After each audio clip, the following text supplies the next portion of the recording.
A mí nunca me tocó la venta de CDs como ingreso principal. De hecho, nosotros atravesamos, yo creo, el peor momento de la industria discográfica. Cuando nosotros tuvimos el disco de más éxito nuestro, que fue el de Don, Yo Te Diré, me la pasaba firmando discos piratas, porque era el momento de los manteros. ¿En serio? Y sí. No. Pero es la verdad. ¿Y lo firmabas igual? ¿Y qué voy a hacer? La gente no tiene la culpa. A mí me molestaba cuando en la compañía nos venían a decir, no, que hagamos un video para decirle a la gente que compre original. Me parece que la gente lo que quiere es escuchar la música, y la va a escuchar y la va a conseguir como sea. Decir, yo no me puedo ofender porque un pibe fue a la casa del amigo y se copió el CD, o porque fue al mantero y lo compró a un cuarto del precio de lo que lo vende la disquería. Él lo que quiere no es hacerme un daño a mí, quiere escuchar mi música. ¿Cómo me voy a enojar yo con esa persona? El problema lo tiene que solucionar el que se encarga de venderlo. Tenés que arreglarlo vos, pero el usuario no.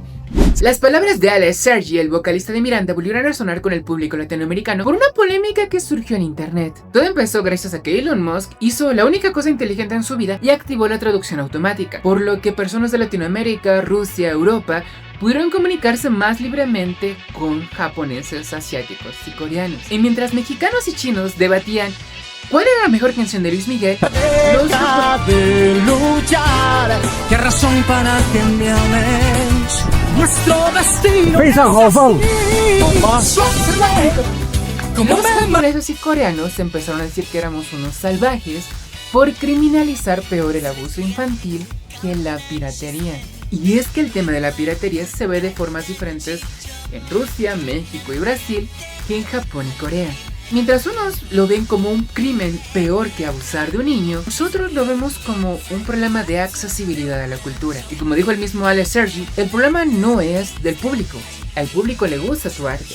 El problema es de su jefe. Todo esto me hizo preguntarme ¿por qué los japoneses están comparando este tipo de crímenes con piratear? ¿Por qué Ale Sergi, un artista que en teoría se ve afectado por la piratería, puede entenderla e incluso apoyarla? Pues es lo que vamos a analizar en este video. Entendiendo las diferencias culturales que tenemos entre asiáticos y latinoamericanos con respecto a la piratería, y cómo incluso muchas empresas asiáticas han utilizado la piratería como un chivo expiatorio para no traer productos oficiales a este lado del mundo. Primero vamos a lo importante. ¿Por qué están comparando el abusar de un niño o desvivir a una mujer con la piratería? Todo empezó con un videojuego conocido como Nier Reincarnation, un juego para celulares que fue descontinuado por Square Enix. No es accesible por ningún lado, así que muchos jugadores que querían preservarlo para poder entender más el lore de su franquicia decidieron realizar ingeniería inversa y un servidor privado. Esto no le gustó a muchos de los japoneses, quienes empezaron a etiquetar a Square Enix para ejercer presiones legales sobre los piratas occidentales.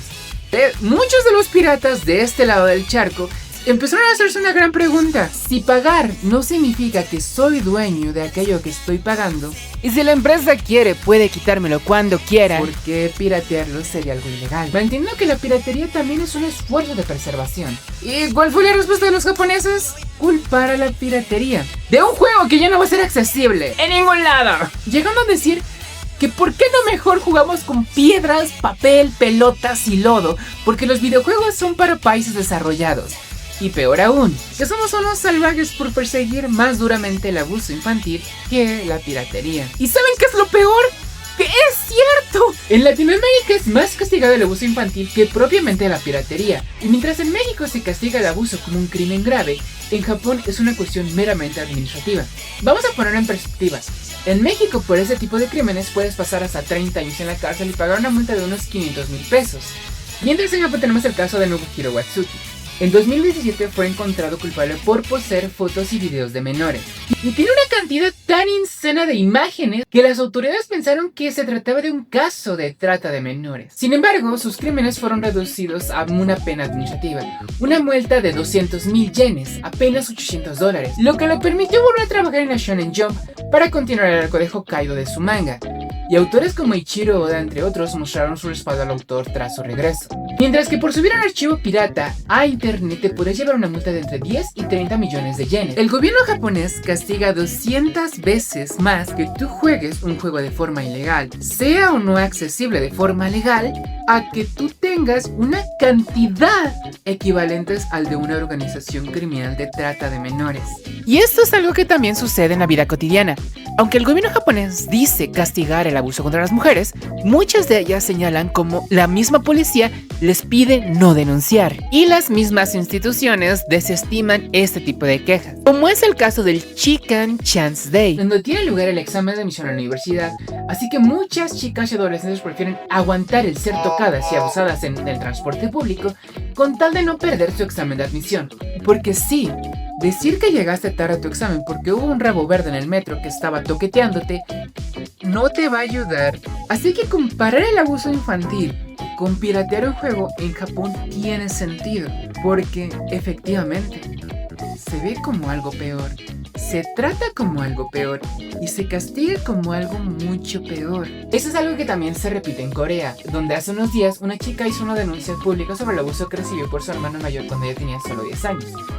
Y la respuesta de muchos hombres coreanos a esta confesión fue que de hecho lo había disfrutado. Antes de entender la lógica latinoamericana sobre la piratería, hay una pieza clave: el valor de los artistas en Asia. A pesar de que el anime, los videojuegos y las series son bastante populares, llegaron a tener algunas de las películas y obras más exitosas a nivel global, con ganancias de miles de millones de dólares como Jujutsu Kaisen o Chainsaw Man. Muchas compañías japonesas han justificado dar salarios de mierda a sus artistas por la piratería. Y de hecho, un animador japonés compartió su salario a través de redes sociales, en donde pudimos descubrir que un animador japonés con carrera, con estudios profesionales, cobra la mitad del salario mínimo en México. Lo cual, si aquí no te da para vivir, imagínate en un país de primer mundo. Y aquí es donde podemos empezar a entender la lógica detrás de este tipo de acciones. Aquí en Latinoamérica podríamos pensar que, claro, no le están pagando lo suficiente, su jefe se está quedando parte del dinero. Pues en Japón no es así. En Japón realmente creen las palabras de su jefe, que les dice que les paga un salario de mierda por la piratería. Y es que en Japón está mal visto que exijas tus derechos laborales e incluso crees un sindicato para seguir las reglas al pie de la letra. De acuerdo con varios japoneses, el solo exigir un trato digno es visto como algo anti-japonés. Ya no hablemos de formar un sindicato. Y este mismo tipo de pensamiento se repite en Corea, donde los autores de Webtoon colaboraron con el gobierno español para derribar TMO, pero no se unen para exigir mejores salarios de este tipo de plataformas. Los artistas coreanos y japoneses están dispuestos a unirse más contra la piratería que contra sus jefes, que son quienes pagan su nómina y definen precios.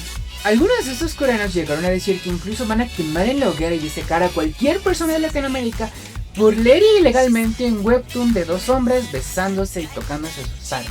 Y aquí viene un shock cultural que ya no debería sorprender. Y es que resulta que a diferencia de los autores latinoamericanos de Webtoon y otras plataformas, en Corea no tienen un contrato. Ellos no reciben un salario y cobran una miseria por las reproducciones. Reproducciones de su Webtoon que solo está disponible en coreano. Mientras editaba este video salió aún más información al respecto. Resulta que Webtoon intentó abrir sus oficinas en 2022 en Ciudad de México para ampliar su mercado a Latinoamérica. Sin embargo, no se les ocurrió ofrecer salarios dignos. De acuerdo con algunas personas que estuvieron buscando empleo en sus oficinas, no solo te pagaban una miseria, sino que te pedían hacer hasta 3 trabajos al mismo tiempo. Por eso es que acabaron ofreciendo contratos, algo que no ofrecen en su país natal. Y han pasado días acosando a autores de Latinoamérica como Yasu o Kono, que tienen un contrato directo con Webtoon, en vez de usar ese mismo tipo de esfuerzos para pedir mejores condiciones laborales, para pensar. Y aquí quiero retomar la respuesta que les dio Yasu, una de las autoras más leídas en Latinoamérica en Webtoon. Si debo culpar a alguien de mi bajo sueldo, será siempre a Webtoon, no a mis lectores. Decir que el problema son los lectores ilegales es deslindar la responsabilidad a la empresa y negar el hecho de que muchas plataformas nos ven a los autores como nada más que productores de contenido rápido y barato. Ahora, quiero complementar esta opinión con las palabras que mencionó Alex Sergi al inicio del video. ¿Qué voy a hacer? La gente no tiene la culpa. A mí me molestaba cuando en la compañía nos venían a decir no, que hagamos un video para decirle a la gente que compre original. Me parece que la gente lo que quiere es escuchar la música y la va a escuchar y la va a conseguir como sea. Es decir, yo no me puedo ofender porque un pibe fue a la casa del amigo y se copió el CD. O porque fue al mantero y lo compró a un cuarto del precio de lo que lo vende la disquería. Él lo que quiere no es hacerme un daño a mí, quiere escuchar mi música. ¿Cómo me voy a enojar yo con esa persona? El problema lo tiene que solucionar el que se encarga de venderlo. Tenés que arreglarlo vos, pero el usuario no... Porque tiene razón. El problema de la piratería no es de ti y de mí que descargamos un juego o vemos una película, sino de las plataformas que no quiere entrar a ese tipo de productos en Latinoamérica. Nintendo es la compañía que más vendió el año pasado en México. Explíquenme por qué entonces se justifica a través de la piratería para no tener oficinas legales en México. ¿Recuerdan ustedes cómo antes muchas empresas como Sega, Nintendo, SNK se negaban a traer anime y videojuegos a Latinoamérica por la piratería? Pero a la vez se negaban a traer esos mismos productos a Latinoamérica y venderlos legalmente. A pesar de que Japón, Corea y Estados Unidos son algunos de los países que más piratean en el mundo y es de donde se obtienen la mayoría de sus pérdidas. Y esto nunca fue excusa para no traer sus productos a esos países. Así que empieza a sonar la pregunta: ¿cómo puedes perder 65 mil millones de dólares por la piratería cuando no vendes legalmente esos juegos? Eso es lo curioso. ¿Cómo puedes perder dinero de algo que no vendes legalmente? El estudio que calcula este tipo de pérdidas considera cada descarga como una venta no hecha. Si yo descargo Mother 3 30 veces, de acuerdo con este estudio, yo le debería a Nintendo $1,200. Y esto no tiene mucho sentido, ¿verdad? De nuevo, este estudio acerca de la piratería no era más que una justificación para no traer legalmente estos videojuegos y películas a México, Brasil, Rusia y otros países de Latinoamérica. Ahora explíquenme algo. ¿Cómo es que México, con todo y la piratería, puede generar más de $1,000 millones en ganancias en anime y casi $3,000 millones en videojuegos, y ese dinero no llega a los artistas? La misma semana que surgió esta polémica, el autor de Horizon había subido por decisión propia una versión pirata de su propio manga, porque su editorial se negaba a venderlo a Latinoamérica, de nuevo por la piratería.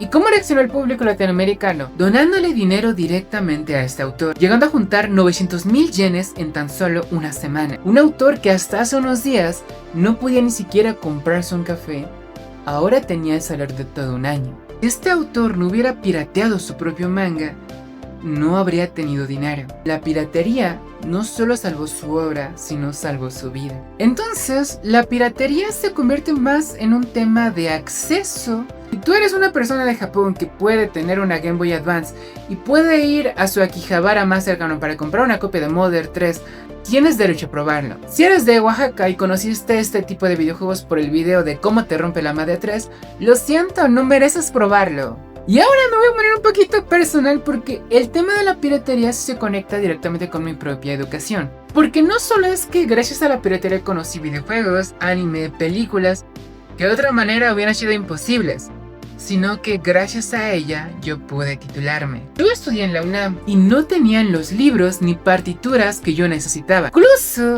si yo las pedía iban a tardar 2 o 3 años en llegar. Así que tuve que acudir a bibliotecas en línea como LibGen para buscarlas. Pero a pesar de esto hubo muchas partituras que yo no pude encontrar.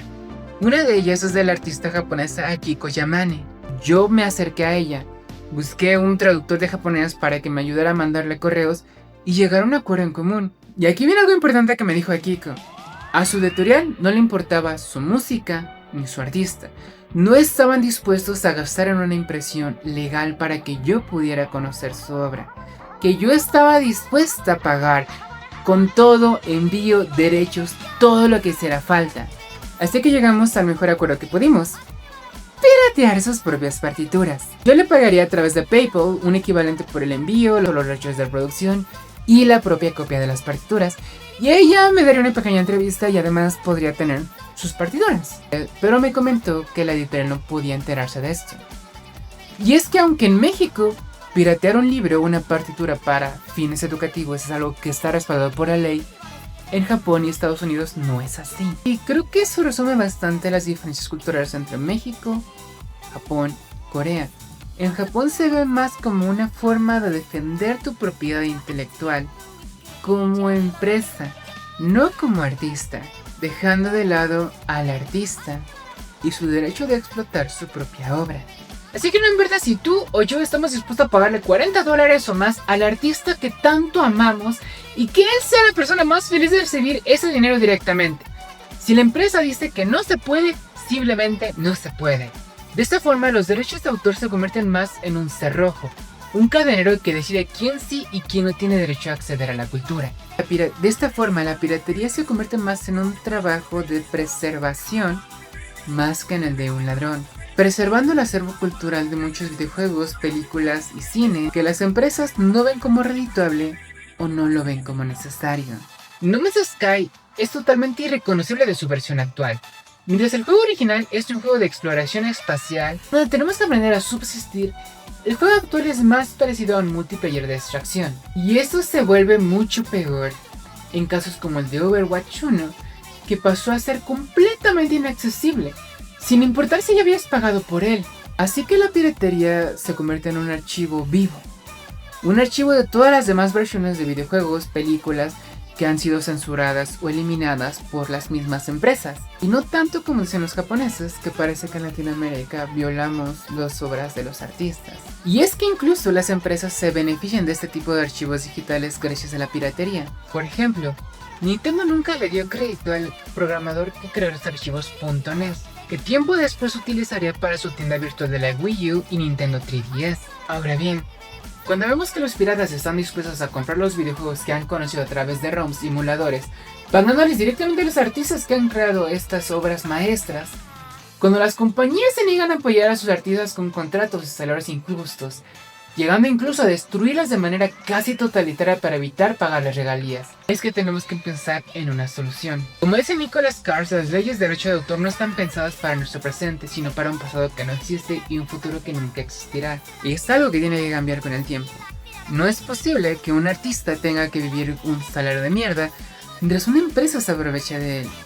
No es posible que tengan que ser los piratas quienes busquen preservar el arte y la cultura, y no las empresas que tienen los derechos para hacerlo. Así que, ¿cuál es la solución? Tomar una consola retro, ponerle emuladores, jugar videojuegos. Recordando el valor que tienen los artistas, pues ellos son los que hicieron el arte. Ellos fueron los que hicieron el videojuego que tanto amamos. Ellos hicieron las películas que tanto nos han hecho llorar, no una empresa. Así que haz patria, pírate un juego y haz llorar a un japonés.